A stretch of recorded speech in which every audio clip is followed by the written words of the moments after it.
meu táxi ficou meio que esperando, eu fiquei assistindo do fundo do salão, e com a portinha semi-aberta, ele palestrando. E o TED são palestras de mais ou menos 15 minutos. Não mais do que isso, né? E aí ele palestrou. Eu falei, caraca, eu nunca vi um cara palestrando desse jeito, velho. Foi a palestra mais bizarra que eu já tinha visto na minha vida, assim. Eu falei, nunca vi um palestrante melhor que esse cara. E aí eu peguei, entrei no táxi, e eu falei, eu preciso me conectar com esse cara, que é o Joel. E aí eu falei, precisamos conversar. E foi daí que partiu minha admiração pro Joel, e eu falei, pô, preciso conhecer esse cara. Foi E aí sobre a o gente que a começou a se palestra conectar. dele? Foi sobre o quê? Alta performance. Alta performance, performance. É. Entendi. E que tem a ver com tua vida nos esportes também. Tem a ver, cara. Porque em 2017, eu tava, sei lá, no intervalo lá no Instituto Neymar e passei assim no Facebook e vi um cara falando assim, pô, sou a maior autoridade de alta performance do Brasil e tal. E aí naquele dia eu falei pra mim, eu vou ser esse cara. Eu vou ser o maior. Mas não sabia nem como, né? Então a primeira coisa que eu fiz foi isso. O que a turma tá falando sobre alta performance no Brasil? E eu vi que o conceito tava equivocado. De que forma? Porque assim, ó, alta performance, inevitavelmente, tende a haver uma comparação externa. E aí o cara falava assim, se você for alinhado, tiver seus objetivos claros, se você for um cara produtivo, se você souber fazer, sei lá, seus planejamentos de maneira específica, você vai estar em alta performance.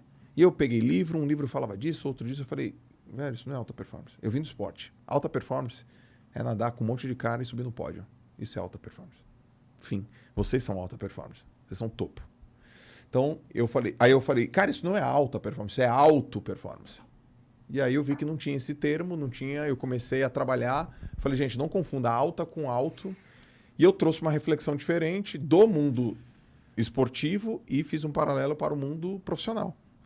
Que imagino que tem uma boa conexão, porque Pra os dois cacete, são mano. altamente competitivos, né? Pra cacete, você tem muitos paralelos, assim. Então, você vai pegar, por exemplo, os maiores empresários, os caras, porra, praticam esporte. Aí você vai olhar o esporte dos caras, é esporte de longa duração. Aí você vai no triatlon, os caras vão pro Ironman. Os caras têm uma mentalidade muito sinérgica entre esporte e negócio.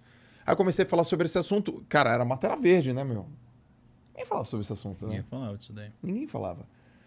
E aí eu fui falando, mas eu falava com uma retórica da minha história como atleta. Eu fui professor universitário há 11 anos, então tenho habilidade com didática.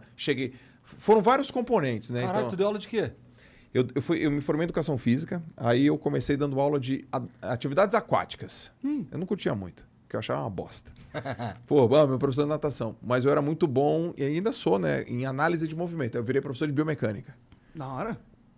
Caralho, cara, me desculpa, mas tu tem quantos anos? Eu tenho 40. Tu tem 40 anos? Aí, ó. Fica tomando esses negócios. Eu tenho Caralho! 40.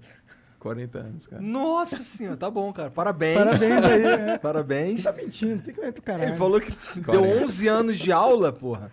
E antes disso, o cara foi atleta e blá blá blá. Caralho, Fui, legal. cara. Então eu fui atleta, professor universitário, tudo ao mesmo tempo, né? E então, porra, juntou o assunto com a minha didática, com a minha história, com Mata Verde, com timing, conhecer os caras, e o cara gostou de mim, esse aqui gostou de mim, aí a internet tava receptiva. E foi assim que a gente se conheceu. Então a gente tem uma amizade desde 2017, que foi quando eu conheci o Bruno também. Pelo Thiago. É. Eu fui gravar com o Thiago uma vez na Corretora Rico. Na verdade, nem era contigo, era só um dia de gravação que a gente esbarrou lá. E aí o Thiago tava com o Joel. Ele chegou e me apresentou. Perini, tá aqui um cara que lê mais do que você. E aquele era um ano onde eu tava num desafio louco de ler 60 livros, coisas assim. Eu falei, caramba, esse cara lê mais do que eu, esse cara lê muito. Né? Aí fui conversar com o Joel, né? Gostei bastante do Joel de cara. Eu lembro exatamente desse dia. Igual eu lembro do dia que eu conheci o Thiago também, que foi um pouco antes. E não tinha como saber, né? Que 3 anos depois, mais ou menos isso. 4 anos, né? 4 anos depois, a gente ia virar sócio.